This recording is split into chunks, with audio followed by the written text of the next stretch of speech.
What happens when a shy girl with autism faces off against a billionaire's untamable dog with just a ukulele? Amelia Blake had one chance to calm Storm, a fierce Malinois haunted by his past. But as the melody filled the tense air, even the billionaire Garrison Reed couldn't believe his eyes. Could music truly heal the deepest wounds? Watch Amelia's courage rewrite destiny in the heartwarming miracle no one saw coming. Have you ever witnessed something this powerful? Comment below, and don't forget to subscribe for more inspiring stories. The wind rolled in off the Atlantic with the smell of salt and coming rain, brushing against the canvas tents of the Seabright annual harvest fair. Situated along the rugged coast of Maine, Seabright was a town of rusted docks, weathered clapboard houses, and residents whose bones ached before storms. But today, the air didn't just carry the promise of rain. It buzzed with something sharper: curiosity, tension, and a touch of fear. In the center of the fairgrounds stood the livestock arena, transformed now into a makeshift stage bordered by hay bales and aluminum rails. Beneath the gray sky, floodlights had been mounted early, casting long shadows even though it was barely past noon. And at the heart of that light stood Garrison Reed.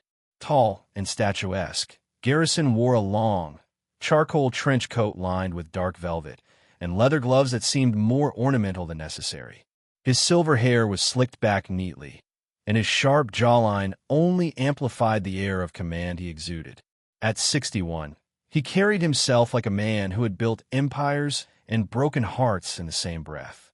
His eyes, icy blue and ever-calculating, swept over the crowd as if searching for prey rather than participants.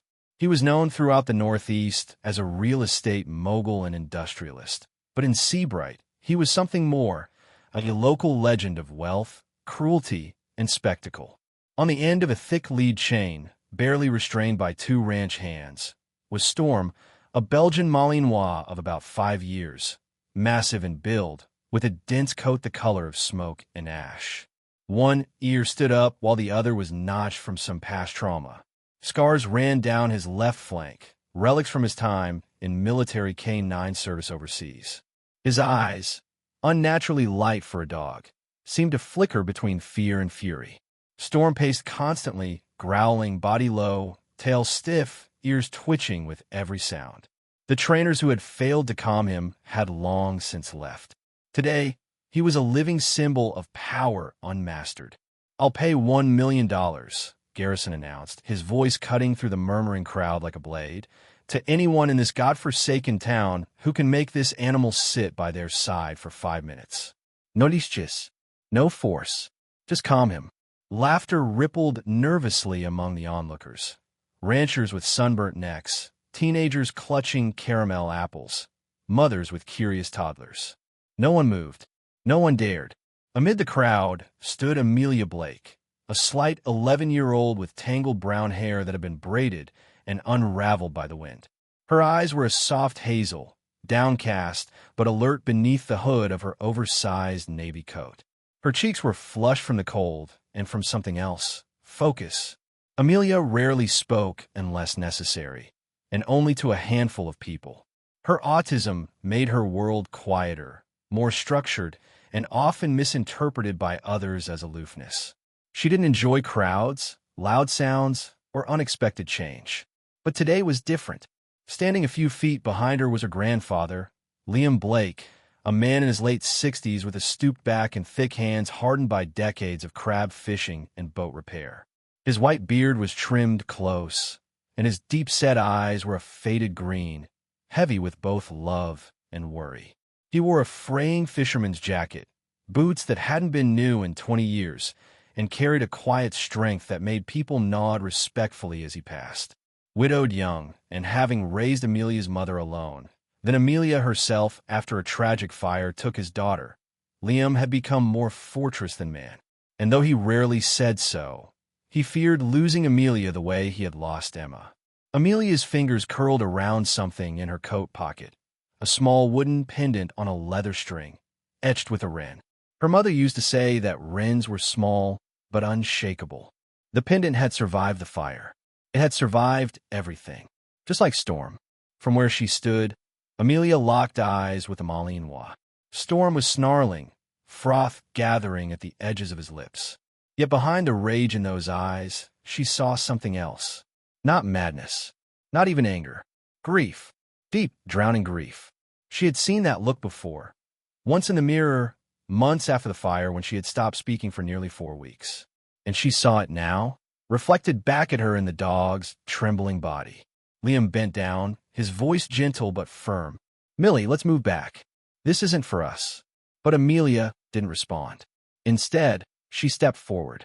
One foot, then another, boots crunching over gravel and straw. The crowd shifted uneasily. Garrison raised an eyebrow, amused. "Is this a volunteer or a sacrifice?" he said, mockingly. "Surely, we're not letting children test fate now." Amelia didn't look at him. Her hand remained in her pocket. She walked until she was 10 feet from Storm and then slowly lowered herself to the ground, sitting cross-legged in the arena's chill. Storm snapped at the air, the ranch hands tightening their grips. But Amelia didn't flinch. She reached in her coat and pulled out a small ukulele, weathered, its paint chipped along the edges. It had once been pink. Now it was faded and speckled with smoke stains. No one saw her tune it. No one saw her take a breath. But soon a soft sound drifted out into the cold air. A slow, halting melody that barely rose above the rustle of hay and wind. It wasn't a real song. Just notes, fragments, pieces of something remembered rather than performed. And somehow, impossibly, Storm stopped pacing. The snarl faded. His head tilted, his ears pricked forward. A long, stunned silence spread like mist across the arena. For one impossibly long moment, the dog sat. No one spoke. Not Garrison. Not the handlers. Not even Liam. Amelia didn't smile. She just kept playing, eyes fixed on the dog who had become still as stone beside her. The wind lifted a curl of hair across her face, and she let it be. 5 minutes passed, and still Storm didn't move. And neither did she. The fairgrounds of Seabright, once bustling with the scent of cinnamon, popcorn, and briny ocean air, had grown oddly quiet after the event in the ring. People spoke in hushed tones now, their eyes trailing after Amelia Blake as if she were something otherworldly. Children stopped mid-laugh, tugging on their parents' sleeves and pointing. Adults, once full of doubt or amusement, exchanged glances riddled with disbelief and something else, respect, maybe, or the beginning of it. Amelia didn't seem to notice. She walked beside Storm, the ukulele still clutched in her hand, its chipped body swinging gently with each step. The dog matched her pace, head lowered but relaxed, his tail no longer tucked between his legs.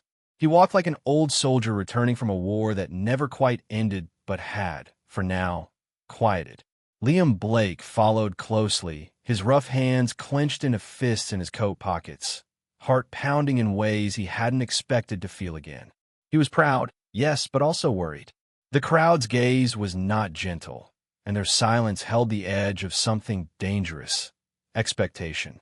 Just outside the arena, under the faded blue awning of a hot cider booth, stood a woman with sharp features and a clipboard pressed tightly against her chest.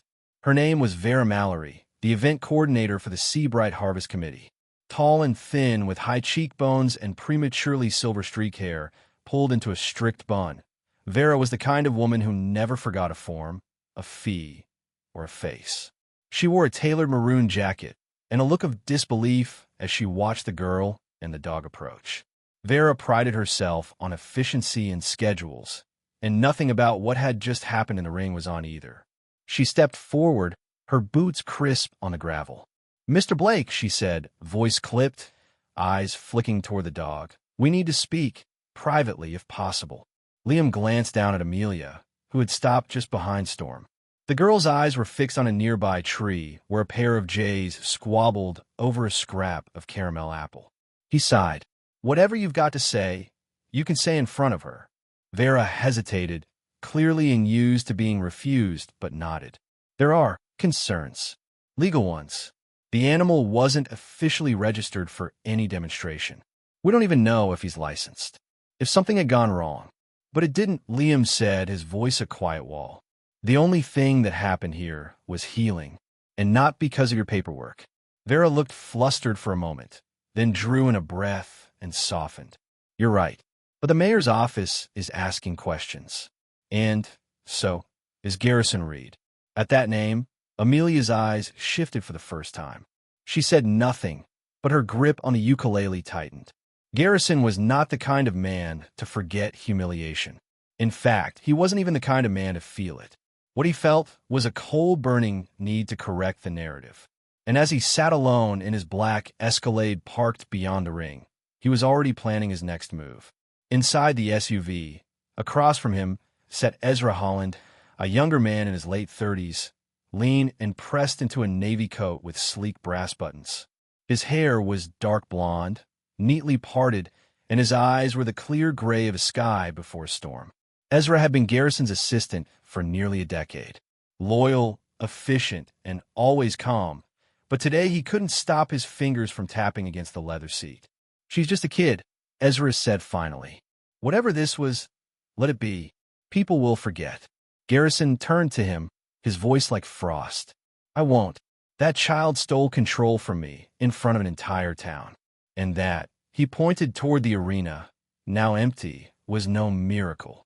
It was a trick, a fluke, and I intend to prove it. Ezra looked down, choosing not to speak. Garrison leaned forward, removing his gloves one finger at a time. We'll bring in something more unpredictable next time, and we'll see how far music and sentiment get her then. Meanwhile, Liam and Amelia returned to their modest home at the edge of Seabright's eastern cliffs, where the land sloped toward the sea in wild, wind-blown terraces. The house was a squat wooden thing, painted once white, now dulled by salt and age. Amelia's room was filled with things her mother had left behind. Books on animal behavior, old tapes of field studies, a series of sketches pinned to the wall showing different species of birds. A world quiet and soft, like her. Storm lay curled near her bedroom door, his breathing deep and even. He had refused food, but not presents. He didn't leave her side. That night, Liam stood by the kitchen window, cradling a mug of coffee gone cold. His mind wandered to the last time he had seen Amelia this focused, this alive. It was before the fire, before the night her mother had gone back into the barn to save the horses and never returned. Amelia had watched from the hilltop, unable to speak or cry. She hadn't touched the ukulele since. Until today, back at Garrison's estate, a sprawling modern fortress perched on the opposite end of the bay, plans were already underway. Garrison had contacted a handler out of state, someone who trained aggressive dogs for law enforcement. The dog he had requested was not Storm's equal. It was his antithesis, a former fight dog, known as Raptor, a Rottweiler Mastiff mix, weighing nearly 130 pounds with a temperament bred from fear and force. If Storm had once been broken by war, Raptor had been born in it. As the arrangement solidified, Ezra couldn't sleep. He found himself walking the edge of Garrison's cliffside property, the moon catching the foam of crashing waves below. For the first time in years, he felt unsure. And more than that, he felt ashamed. He remembered the look on Amelia's face, not of pride, but of deep understanding. Like she had seen the same kind of pain in Storm that Ezra had long buried in himself. A younger sister lost to overdose, a home fractured by silence, and years spent making himself useful to a man who never asked about any of it. By morning, a new flyer appeared at the local gas station, taped beside the usual lost pet signs and garage sale notices. Final demonstration, 1 week only. Garrison Reed invites the public to witness the truth. One dog, one handler, one chance. Below it, in small print, were the words, "Special appearance by Amelia Blake and Storm." Amelia saw it on the way to the pier with Liam and said nothing. But that night, as the sky darkened and Storm settled at her feet, she began to strum a new tune, slower than before, deeper, as if preparing for something more than performance, something that might break or bind them both. The wind came soft that morning, brushing the fields behind the Blake house with a hush so gentle it might have been mistaken for silence. Seabright's coastal fog had not yet lifted, hanging like an old curtain across the pine trees lining the edge of the cliff. The ocean, a breathless gray, pressed against the rocks in rhythmic pulses as though mimicking a slowed heartbeat. In the backyard, a clothesline stretched crooked between two weather-worn posts, with a single flannel shirt swaying like a forgotten flag. Amelia Blake sat barefoot on the wooden back steps, her knees tucked under her chin, the ukulele resting beside her like a loyal sentinel. Her unruly brown hair curled at the ends with sea moisture, and her sweater hung lopsided over one shoulder. She wasn't looking at the water or even at the faded chalk drawings on the patio stones. Her eyes were fixed on Storm. The Malinois lay nearby in the damp grass, one paw crossed over the other, ears perked but not alert in the way they once had been. He still flinched at sudden noises, door slams, a dropped spoon, but his snarls had faded to grumbles, and his eyes now watched rather than hunted. His coat, though still patchy in places, had begun to regain its sheen, and he'd taken to sleeping curled beside Amelia's bed most nights. No leash, no command, just presence. Inside the house, Liam Blake moved with quiet deliberation. He was tall, but slightly hunched now, his shoulders bearing the years like a weather-beaten mast. His morning ritual hadn't changed in decades. Heat water, make coffee, butter toast. But today he added something new. On the scratched kitchen table sat a worn composition notebook filled with sketches, words, and song fragments. Entries from Emma's old field journal, pages Amelia had begun studying with increasing focus since Storm arrived. Liam had opened the journal that morning and found a single sentence underlined twice in her familiar looping script. Patience is a rhythm, not a rule. Liam poured 2 mugs, 1 coffee, 1 tea, and brought them out to the steps, setting Amelia's next to her ukulele without a word. She nodded but didn't speak. He sat down beside her, watching the dog with the same wary respect sailors give the sea. "You see him changing," Liam said after a while. "Bit by bit." Amelia glanced at him. "He's remembering, or maybe unlearning," Liam replied, rubbing a callous thumb along the edge of his mug. A rustle beyond the fence made Storm lift his head. Moments later, a familiar figure emerged from the trail leading down from the woods. Clara Monroe, a middle-aged woman in a forest green jacket, faded jeans, and a canvas satchel slung across one shoulder. She was Seabright's traveling vet and an old friend of Liam's daughter. Her frame was slender, her stride long and sure, and her short dark hair was always swept behind her ears like she couldn't be bothered with vanity. Years ago, she'd lost her husband in a boating accident during a storm, and since then, her words had been fewer but heavier. Clara crouched a few feet from Storm and gave a soft whistle. "He's gaining weight," she said, reaching slowly into her satchel. "And his coat's cleaner. Still favors the left shoulder, though." Amelia watched carefully as Storm approached, sniffed Clara's hand, and allowed her to inspect the joint. Clara worked in silence, her fingers gentle but confident, and when she was done, she looked up at Liam. "He's healing. But the real work's in here," she said, tapping her own temple. "I figured," Liam said. "And her." Clara nodded toward Amelia. "She plays every day," he said, "even when the dog's not near. Like she's rewiring them both." Clara smiled faintly. "Music does that. Gets past the doors no one else can open." Meanwhile, across town, Ezra Holland leaned against a rusted guardrail overlooking the harbor. His press coat was unbuttoned for once, sleeves rolled up, tie discarded. He looked less like a corporate assistant and more like a man on the verge of quitting something permanent. In his hands, he held a photograph, an old one. A girl with strawberry blonde hair, laughing mid-splash in a lake. His younger sister, Joelle, gone 6 years now from a heroin overdose that no one in his family had been willing to speak about. Ezra had been 28 at the time, building a career under Garrison Reed, desperate to bury his grief under routines, deals, and achievements. But Amelia's quiet strength had shaken something loose.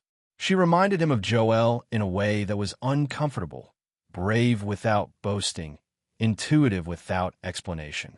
He had driven past the Blake property twice in the last week, but hadn't stopped. Not yet.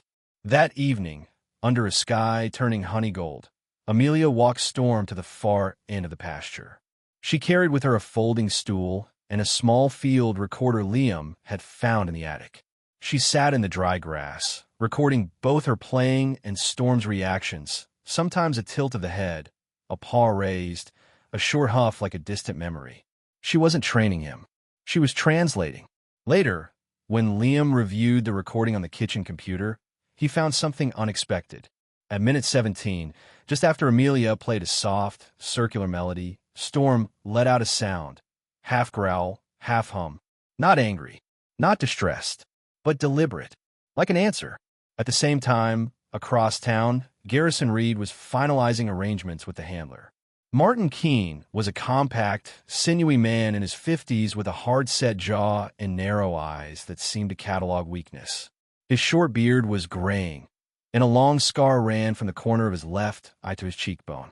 He had trained security dogs in South Texas and had a reputation for breaking lost causes. He didn't believe in trust, only dominance. Raptor arrives in 3 days, he told Garrison, voice devoid of inflection. He'll need time to acclimate. You'll get results. Garrison nodded. Good. The girl and her mutt will learn what real control looks like.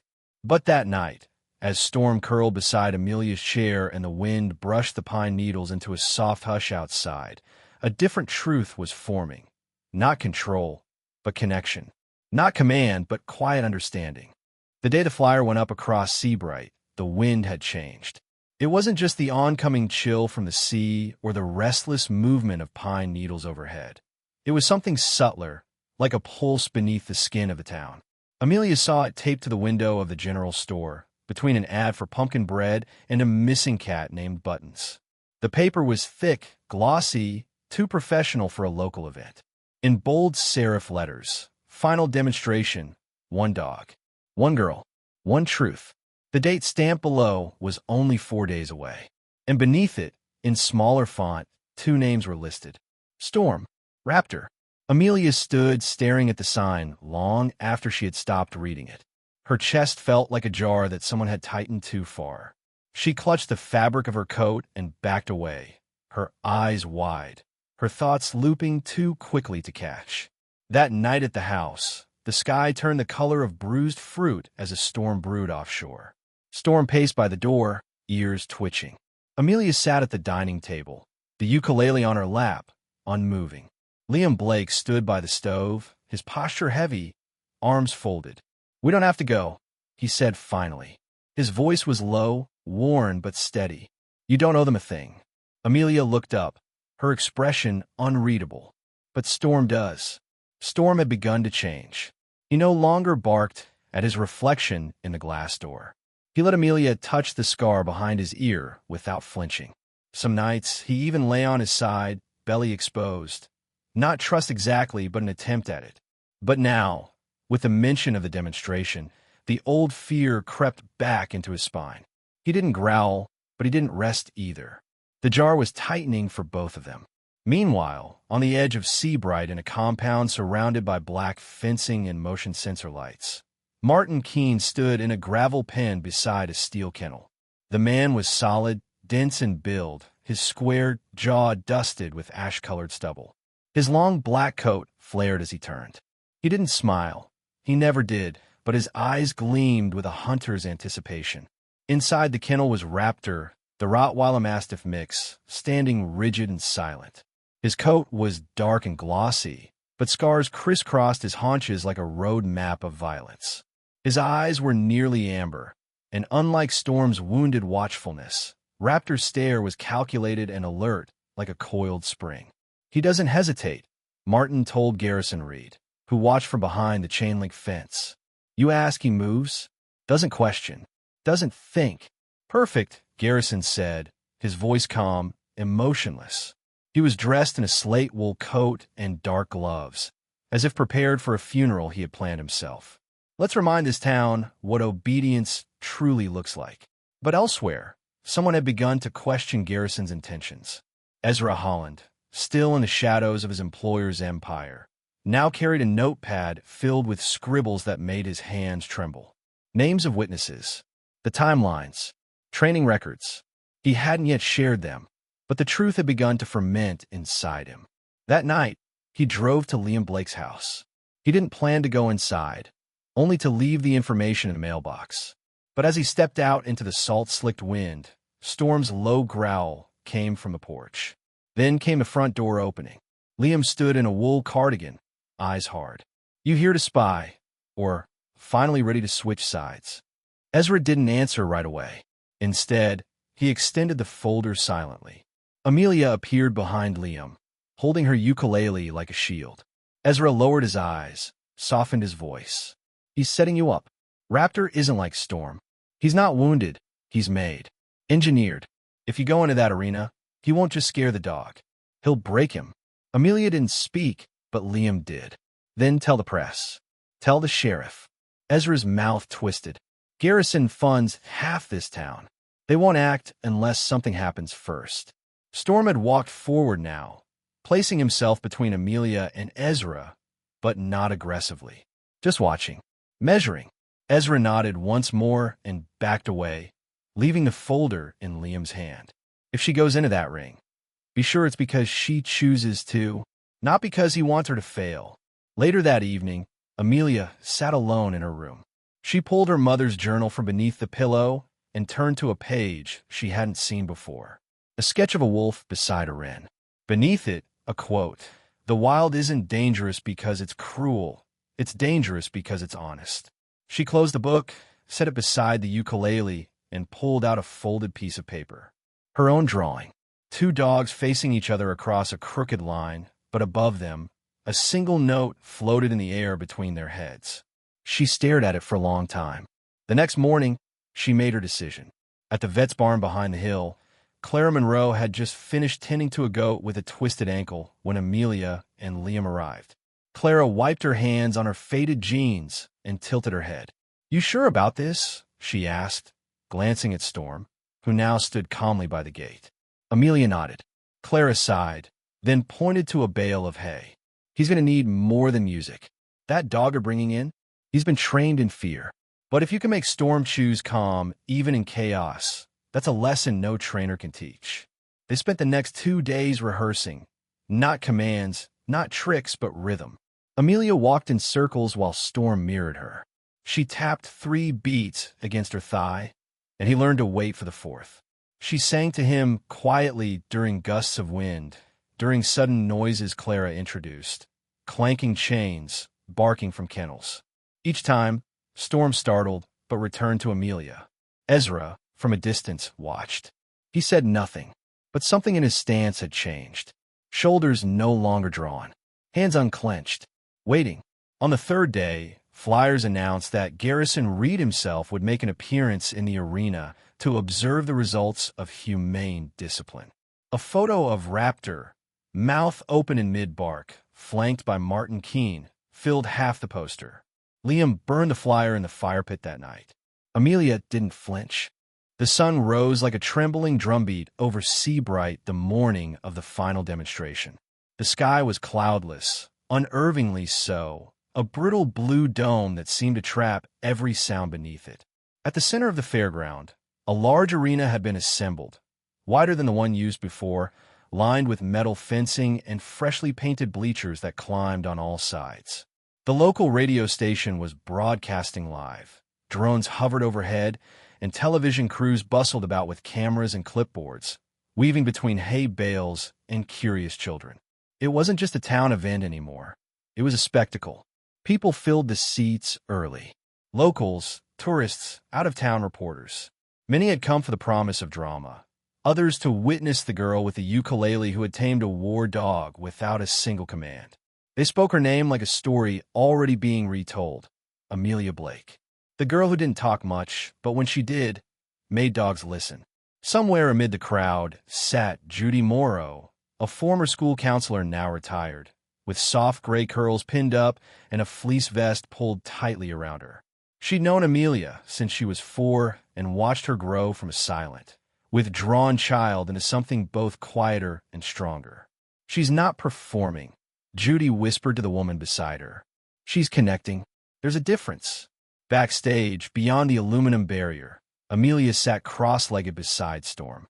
Her ukulele rested in her lap, her eyes fixed on the gravel. Her dark brown hair had been tied into a loose braid by Clara that morning, and her faded hoodie bore a wren stitched at the breast, hand-sewn the night before by her grandfather. Liam Blake now stood by the arena gate, arms folded, expression carved from salt and worry. Storm was steady but alert. He hadn't barked since they arrived, but he hadn't relaxed either. His eyes kept drifting toward the scent trail in the air. A dog he didn't know, a challenge he couldn't yet see. Ezra Holland stood behind a row of handlers near Garrison's private box. But he didn't wear a suit today. Instead, he wore jeans, a dark sweater, and his face, stripped of corporate sheen, was pale and restless. His eyes tracked Amelia like a storm watcher, waiting for the first flash of lightning. Then came Raptor. He entered not with leash, but with chains. Martin Keene, tight-lipped and unreadable, led him into the arena under the roaring murmur of the crowd. Raptor's coat gleamed, black and muscular. His shoulders rolled with each step like living stone. Around his neck was a thick leather collar with 2 metal rings, and his tail did not wag. It carved through the air like a blade. His mouth opened just slightly, revealing perfect, clean teeth. He didn't bark. He didn't growl. He watched. Garrison Reed stood from his elevated seat as if he were a king at court, dressed in charcoal black, with silver cufflinks and a sharp smile. He nodded once to the announcer, who stepped forward with a mic and said, "Ladies and gentlemen, what you are about to witness is a demonstration of discipline versus instinct, of trained power versus unpredictable sentiment." Amelia stepped into the ring then, and the crowd quieted. The ukulele hung from a strap at her side. She did not wave. She did not bow. She simply walked to the center of the arena, her boots soft on the earth, and turned to face the gate. Storm followed. The distance between them and Raptor was 15 feet, but it might as well have been a canyon. Martin released Raptor's chains. The dog surged forward, muscle rippling, claws throwing dirt. He charged towards Storm, not in panic, but in perfect, terrifying control. Trained violence, refined and deliberate. People gasped. A few rose from their seats. But before Storm could respond, Amelia stepped between them. Her small frame, barely 5 feet tall, stood still, unflinching. She raised the ukulele and played.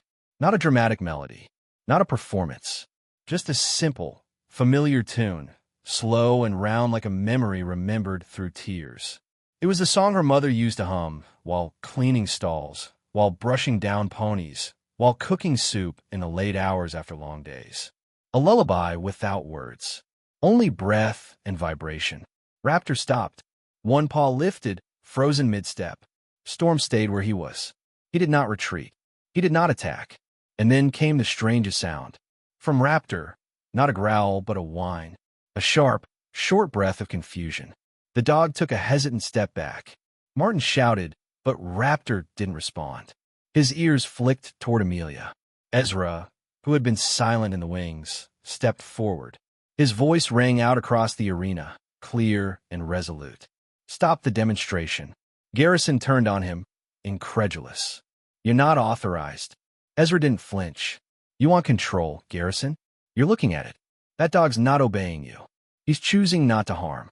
And that girl, she didn't conquer anything. She offered safety." The crowd rippled. Some clapped. Some simply watched, stunned.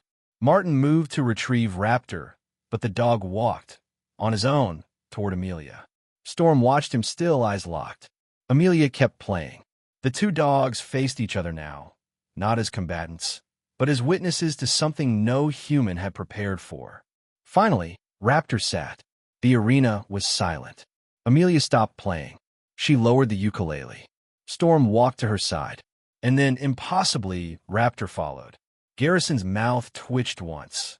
Anger, perhaps, or disbelief, but he said nothing. He turned, sharp and cold, and exited the box. Ezra walked to the center of the ring. He didn't speak to the cameras or the crowd. He crouched beside Amelia, nodded once, and simply said, "Thank you." She nodded back.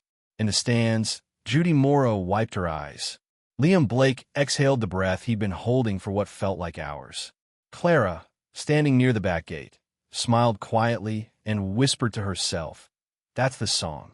The wind off the Seabright coast carried a softer breath the following spring, like the exhale of something that had finally let go. Salt and sea lavender mingled in the morning air as gulls wheeled above the cliffs, their cries distant and thin. At the edge of town, where the dunes met fields of ryegrass and the last cluster of wild thistle, something new had taken root. Not a mansion or a business, but a place born of silence, music, and second chances. The sign was simple, carved from driftwood and hung with copper hooks. Its letters were burned by hand, Melody Haven. Below that, in smaller script, in memory of Emma Blake. In honor of those who listened first. Amelia Blake stood at the gate, now 12, a little taller, her braid looser, but her posture straighter. The ukulele still hung from her shoulder, though it had been rest-strung, repainted with soft greens and blues like a coastline in watercolor. Her hoodie had given way to a soft flannel shirt tied at the sleeves, and her boots bore the marks of daily mud and animal fur. She didn't speak more than she used to, but when she did, it carried weight. Beside her, Storm sat poised, no longer the trembling, defensive creature he once was. His coat had thickened, deep and glossy now, with only faint scars beneath. He wore no collar but stayed close. His amber eyes scanned the horizon calmly, tail flicking in quiet contentment. Raptor was nearby as well, lying under the wooden eaves of a training pen. His posture was relaxed, his broad frame stretched out in the shade. He had grown gentler, not by force but by rhythm, by example, by presence. Inside the main barn-turned sanctuary, Ezra Holland was hammering a sign to the interior beam of the new intake area. His sleeves were rolled up, revealing faded scars from long days of construction and harder nights of remembering. He had moved to Seabright not long after the final demonstration, leaving Garrison Reed's empire behind. The beard he once shaved daily had grown in, giving him a quieter, weathered appearance. He taught workshops now on canine rehabilitation, off-script, unsanctioned, deeply personal. He still carried Joelle's photo in his back pocket. Behind him, sorting boxes of medical supplies, was Dr. Clara Monroe, still in her forest green jacket, now bleached slightly by sun and work. Her eyes had a spark again, and though she rarely smiled wide, the corners of her mouth lifted often now. Her movements were purposeful, gentle but firm. She had become Melody Haven's unofficial on-site vet, making daily rounds with a thermos of mint tea and a clipboard etched with paw prints. A new volunteer swept hay nearby, a young man in his 20s named Trevor Wells. He was tall, lean, with curly blonde hair tucked beneath a knit cap. His gait was uneven. He had lost part of his left foot in a motorcycle accident, but his demeanor was steady and thoughtful. He didn't talk much about his past, but he had a gift for calming dogs others couldn't touch. Raptor had taken a liking to him, following him silently between chores like a shadowy guardian. 1 week earlier, an envelope had arrived at the Blake home. No return address, just Amelia's name, written in heavy cursive ink. Inside was a deed, a tract of land along the coast, stretching just past the bluff, marked and notarized.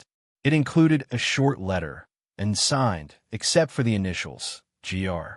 Garrison Reed had vanished from the public eye after the demonstration. Rumors whispered of a man undone by pride, of a stroke that stole half his speech, of a retreat to a private estate in northern Vermont.